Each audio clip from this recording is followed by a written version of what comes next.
Os objetivos do discurso.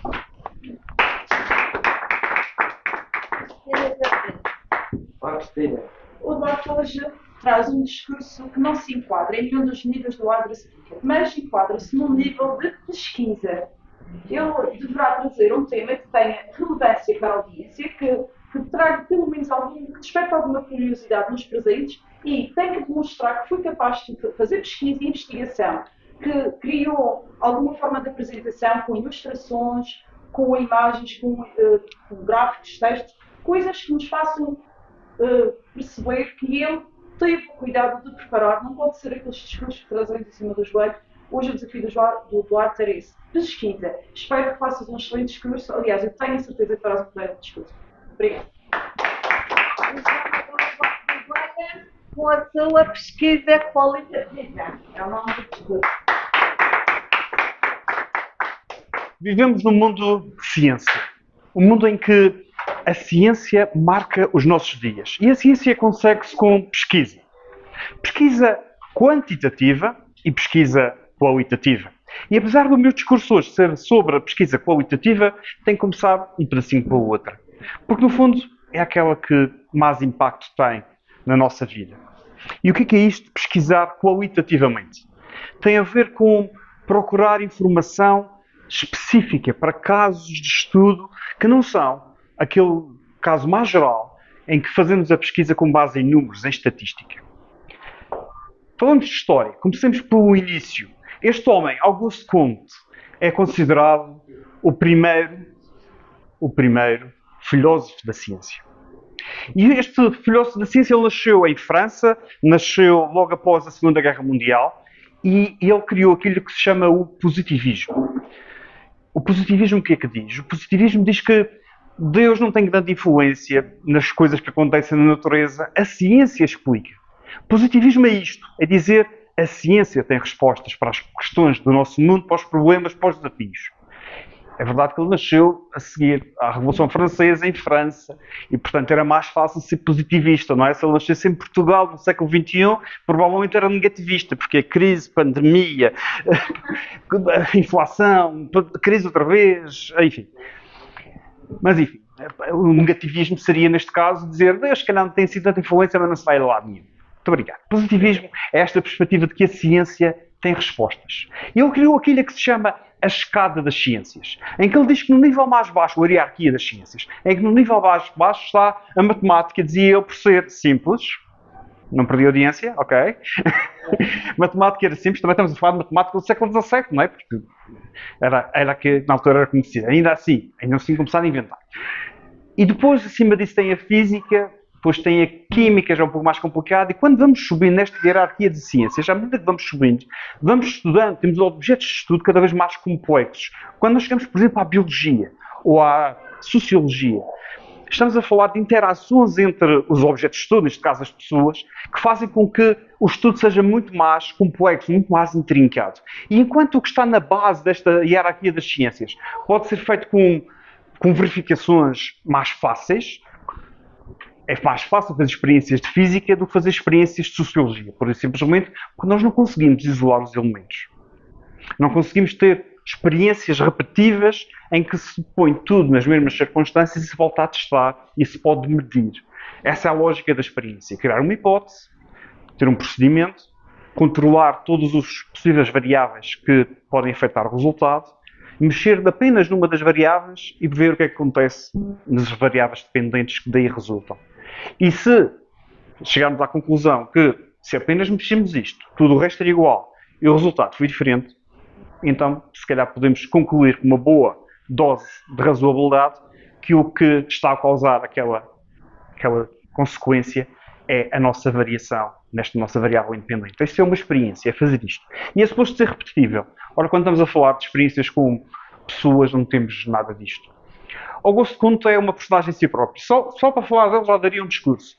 Este tipo, quando queria fazer um livro, ficava dias a pensar, sem apontar nada, só a pensar, a organizar na sua cabeça o livro, e depois quando ia escrever, fazia de uma penada, do início ao fim, exatamente com o formato que queria ter como resultado final, porque tinha já organizado tudo na sua cabeça. Isto é absolutamente inacreditável. Ele fez muitas outras coisas. Ele que criou este positivismo, foi também o fundador da sociologia. Eu queria chamar de física social, mas ele levou de caramelo que utilizou esse nome numa publicação e, portanto, ficou o nome de sociologia, assim ficou para a história. Mas muito havia a dizer, mas para já vamos saltar, porque não é do nosso momento, do nosso assunto, que é a pesquisa positiva, pesquisa qualitativa, pesquisa que permite avançar a ciência. A ciência moderna está altamente influenciada por este homem. Karl Popper, se calhar muito conhecido, se calhar não é preciso sequer ter legenda, mas eu aqui em França se calhar é conhecido como o orelhudo. E o que é que fez o Karl Popper? O Karl Popper fez a ideia de que, ao contrário do que acontecia até aí, que a ciência era feita com base em olhar para muitos casos e fazer daí um processo indutivo, chegar a conclusões com base em todas as informações que conseguimos recolher. E se não existem outras informações contraditórias, podemos fazer uma teoria que diz, ok, então todos os cisnes são brancos. E na altura não, mas na Europa, achou-se durante muito tempo que só existiam cisnes brancos, porque só quando chegámos à Austrália que descobrimos que afinal haviam cisnes brancos. Portanto, podia haver uma teoria que dizia que todos os cisnes estão brancos, até haver algo que contradissesse essa teoria. Ora, Karl Popper criou esta ideia da falsificação, ou seja, quando fazemos uma experiência, a hipótese que temos que colocar tem que ser uma hipótese que possa dar errado. Quando vamos fazer a experiência, que o valor possa não ser o que estamos à espera. E, na verdade, o que ele diz é que a ciência avança quando a nossa experiência permite refutar a hipótese contrária ao que estamos a testar. É um pensamento um pedacinho retorcido. A verdade é que nós não conseguimos provar que nada é certo, é verdadeiro, é indiscutível. O que podemos provar é que o contrário daquilo que estamos a testar, com uma probabilidade muito elevada, não é verdade e, portanto, podemos avançar na outra direção. Pois, Karl Popper deu um grande avanço e é um grande influenciador da ciência quantitativa, a ciência baseada em experiências, de que resultam medições, de que resultam os grandes avanços que conhecemos, que são graduais, incrementais. Com base nas teorias que conhecemos, vamos sempre descobrindo um pouco mais. Algo que não estava a bater certo. Algo que pode melhorar um pouco a forma de fazer previsões, de conseguir explicar os fenómenos da natureza e de tudo o que está à nossa volta de forma quantitativa, com segurança. Mas houve um outro filósofo da ciência, este chamado Thomas Kuhn, também deve ter tido um apelido engraçado quando era criança, mas não sei qual é. E este Thomas Kuhn tem uma perspectiva diferente da ciência. Ele diz que sim. Isso de fazer experiências de avanços graduais, progressivos, passo após passo, isso é aquilo que ele chama a ciência normal.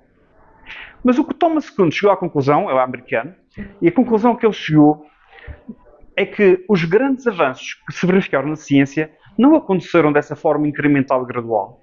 Os grandes avanços aconteceram, os grandes saltos no conhecimento científico aconteceram quando se puseram em causa as teorias existentes. O paradigma, ele chamou isso, conjunto de teorias que nós consideramos neste momento como os vigentes.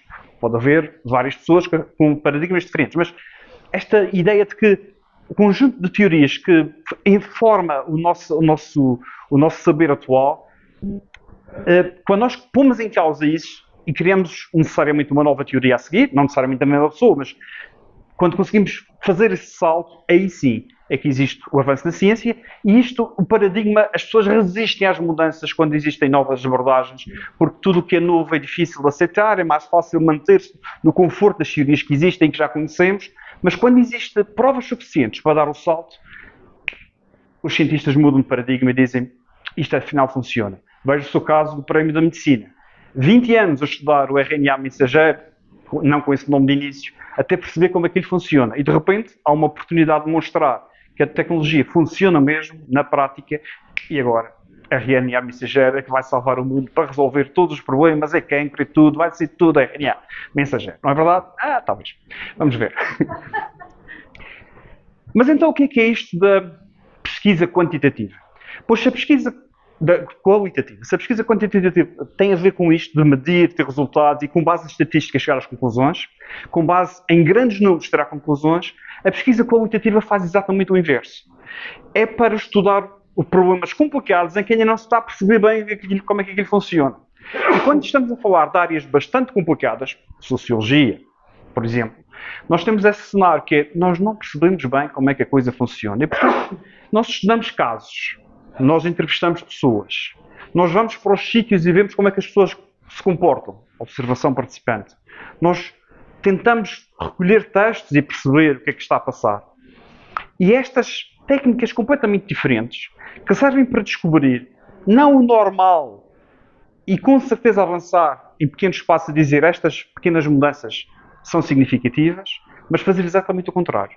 Descobrir o anormal, o caso singular, o caso que ninguém está à espera, o caso que é diferente do que se espera. E a pesquisa qualitativa serve para isso. Serve não para estabelecer regras de causa e efeito que se diz quando se aumenta 10% aqui acontece assim do outro lado, mas para perceber influências, para perceber que isto está relacionado com aquilo. E as várias técnicas que existem para fazer esta pesquisa qualitativa são muitas. Por exemplo, existe um método que chama-se a Grounded Theory, em que diz que, por exemplo, se estamos a analisar textos, nós podemos ir pondo etiquetas. É como se fossem etiquetas coloridas. Eles não dizem o que significa cada etiqueta. Nós é que atribuímos o significado. Mas vamos pondo etiquetas coloridas nas partes que são significativas e depois, quando olhamos à distância para aquele conjunto, começamos a perceber, esta etiqueta desta cor e aquela costumam aparecer em conjunto. É como se determinadas determinados padrões começassem a surgir, como se os carrinhos de supermercado de cada produto fosse uma etiqueta colorida e, de repente, o conjunto passa a fazer sentido. Deixa-nos passar para o próximo slide. Portanto, se estes eram filósofos da ciência, este pegou na bola e fez uma ciência filosófica com base no jogo de futebol maravilha. E porquê que eu vos trago aqui? Bom, tem uma justificação que é, dá a possibilidade de dizer, daqueles três havia um que eu conhecia. E também tem a possibilidade de dar um exemplo da diferença entre a pesquisa qualitativa e a pesquisa quantitativa. Se nós estivéssemos a pesquisar no desporto, nos futebolistas, e tivéssemos com a ideia de, ok, vamos estudar os futebolistas, e alguém começava a olhar para os dados deste caramelo e dizia-me, não, este foi mal medido, não pode ser, isto não, está completamente fora de todos os padrões, isto não pode ser, provavelmente foi mal medido, vai ser melhor considerar que isto é um outlier e mandar estes dados daqui para fora. Porque o que se quer da pesquisa quantitativa é quantidade significativa de dados para poder dizer dos muitos, tirar conclusões de o que é significativo em grandes populações. Ora, a pesquisa qualitativa faz exatamente o contrário. Este é um caso excepcional. É um caso que não bate certo com tudo o resto. Portanto, o que é que aconteceu? É por ser chamado bisalho quando era pequeno? O porquê? Era por jogar a bola o tempo todo? Por ter ranho no nariz? Não se sabe. A mensagem para levar para casa é pesquisa quantitativa permite avanços consistentes e com segurança, mas pesquisa qualitativa é aquilo que faz a diferença. Ou, usando as palavras de Ronaldo, é o que permite marcar golos com pontapés de bicicleta, ou, utilizando as palavras de Thomas Kuhn, é o que permite ter revoluções na ciência.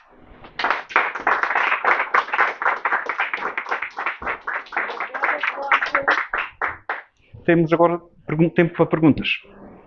Questões e respostas. Temos 3 ou 5 minutos para inquirir aqui a nossa oração. O quê? Quem é aqui? Não sei se queres falar um bocadinho mais sobre os outliers, como a palavra Sim. estranha. Os outliers, a tradução para português são... Não. É parecido com aberrações, mas tem outra designação. Mas significa que, se nós temos pontos que acontecem nesta gama, se de repente aparece um que aparece com um valor lá em cima, ou muito lá em baixo, bastante para além do que há distribuição razoável à volta deste valor médio, isso é considerado ser um outlier. Ainda existe um far outlier, que é quando existe um mesmo bastante mais distante. Portanto, falta uma palavra para... sim, mas tem uma palavrinha que é utilizada normalmente e que me está a escapar, mas outlier significa isso. São valores que se afastam muito daquilo que é o normal para o que estamos a medir.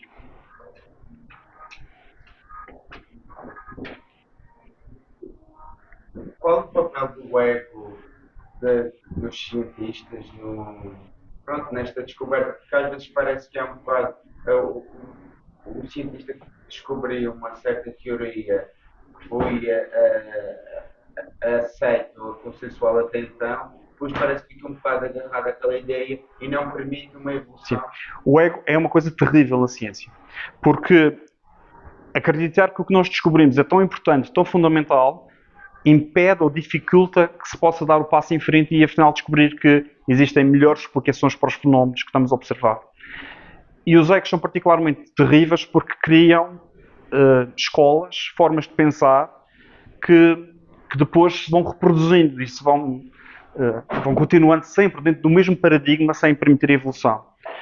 Além disso, é preciso ter em conta que para quem vive numa academia, a qualidade e o reconhecimento pelo trabalho feito é o principal valor, muito mais do que o dinheiro ou do que outras coisas. É o reconhecimento que é o principal crédito para quem vive numa academia. Portanto, ter que reconhecer que a sua teoria, apesar de na altura ter parecido boa, agora existe uma melhor, é algo que prejudica bastante o avanço da ciência e é algo que dificulta. E obviamente tem que ser algo que os cientistas, na medida do possível, tanto quanto permite a natureza humana, devem deixar de parte. Para fazer a pesquisa qualitativa, é necessário que o pesquisador tenha algumas habilidades. Pode ignorar. Sim. Por exemplo, para fazer entrevistas, a entrevista é uma das técnicas mais difíceis na pesquisa qualitativa, porque é preciso não influenciar quem está a ser entrevistado, não transmitir o que estamos a pensar, porque as pessoas têm a natural tendência de tentar dizer o que acham que vai agradar quem está a inquirir, e isso faz com que fique uma resposta enviesada. Portanto, existe um viés, um enviesamento na resposta que prejudica a investigação. Portanto, é preciso também pôr-se de parte, ser capaz de reconhecer o diferente e não saltar, não usar as ideias preconcebidas, mas usar uma mente aberta ao que é distinto, ao que é diferente, para conseguir perceber ou aperceber-se das diferenças, ir tomando notas, ir registando essas diferenças e depois, mais tarde, refletir mais profundamente sobre aquilo que foi visto para poder chegar a padrões, a conclusões, a informação que tem relevância. Não há um risco de subjetividade? Muita subjetividade. Muita subjetividade. E, enquanto na pesquisa quantitativa nós eliminamos essa parte, se bem que não completamente. Deixa-me contar uma história que é muito engraçada, que disseram os investigadores que tinham um labirinto onde tinha ratos e disseram aos investigadores: nós temos aqui duas espécies de ratos, tem estes que são particularmente inteligentes, estes são normais, e agora o que nós queríamos é que vocês me dissem quanto tempo é que eles demoram da entrada do labirinto até à saída do labirinto. Vocês simplesmente contam o tempo, mais nada. Okay? E então o que aconteceu foi que fizeram as medições e concluíram: sim senhor, existe uma diferença de tempo significativa entre os ratos mais espertos e os ratos menos espertos. Reparem, não é preciso ser muitos segundos para dar uma diferença significativa, desde que exista um número de amostras suficientemente grande. Mas acontece, não haviam ratos mais inteligentes e outros menos inteligentes, eram ratos absolutamente iguais. Ou seja, o observador estava simplesmente a contar o tempo que carregavam no botão e o tempo que carregavam no botão à saída. E essas pequenas diferenças, pode ter significado um segundo e meio diferente, foi o suficiente para dar resultados enviesados, porque o próprio que estava a medir o tempo tinha uma ideia pré-concebida, que lhe tinha sido transmitida, que havia ratos mais espertos do que outros naquela experiência. E esta confirmação? Sim, nós tendemos, mesmo em relação ao paradigma existe isso. Nós tendemos a só ver os fenómenos e os efeitos que batem certo com as teorias que nós já conhecemos, com o nosso paradigma, e ignorar as informações que são contraditórias com isso. Nós, é um caso excepcional. E, na verdade, existe esse efeito de não atender da mesma forma, com igual objetividade a todas as informações. Nós somos máquinas probabilísticas. Houve um tipo que criou essa tese, em que diz que nós observamos as coisas, criamos uma ideia e rapidamente achamos que aquilo não é apenas uma hipótese, é mesmo uma teoria que bate certo e tendemos sempre depois a validar a informação que já temos com base naquilo que acreditamos. E isto é assim para tantas áreas, não apenas para a parte científica, mesmo para muitas áreas da nossa vida, nós acabamos por nos comportar como uma rede neuronal probabilística. Muito obrigado.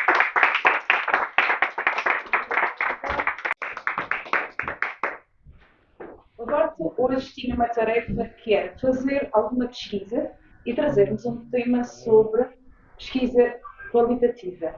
Ele pesquisou bem esse tema e estruturou muito bem. Fez um discurso bem organizado, com princípio, meio e fim bem claros. Começou por dizer o mundo em que vivemos, identificar o mundo em que vivemos e explicou exatamente daquilo que iria falar. Fez uma boa contextualização e estruturou tudo muito bem. Depois, falou do Auguste Comte, do Karl Popper, do Thomas Kuhn. Aqui é a minha primeira advertência. Quando fizeres uma brincadeira com o sobrenome de alguém, certificar que toda a audiência consegue perceber a tua piada. Por acaso, acho que sim, porque conhecias bem o teu público.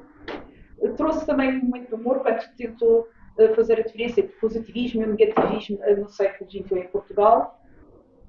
E depois explicou o que era a pesquisa quantitativa. Explicou também o que era a pesquisa qualitativa e para que ela servia. Neste momento, eu fiquei com um bocadinho de dúvida em relação ao objetivo do discurso. Durante todo o discurso falaste quase tanto de pesquisa quantitativa quanto de qualitativa. Eu esperava ter ouvido falar um pouco mais de qualitativa, mas ainda bem que trouxeste ambas, porque assim ficamos duplamente esclarecidos.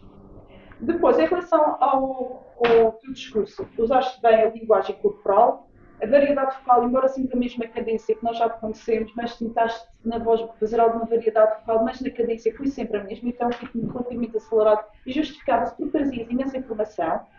Gostei muito da forma como tu articulaste com o computador, com o PowerPoint. Em momento nenhum eu apercebi-me dessas transições, tu fazias de uma forma muito suave, muito.